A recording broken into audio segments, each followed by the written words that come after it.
First, iodine tincture is mixed with water and stirred thoroughly. The iodine spreads through the water, producing a dark brown solution. At this stage, everything appears uniform, but things become much more interesting when cyclohexane is added. As the mixture is shaken, the iodine begins to leave the water and move into the cyclohexane layer. Within seconds, the brown color starts disappearing from the water below. The lower layer becomes almost clear, while the upper cyclohexane layer takes on the iodine's color. Why does this happen? Iodine dissolves much more easily in cyclohexane than in water.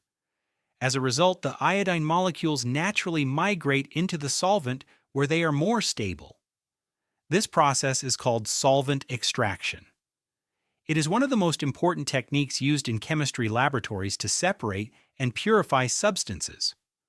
What looks like a simple color change is actually molecules moving from one liquid to another.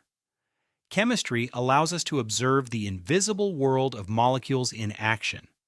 Subscribe to Shock Lab for more amazing science experiments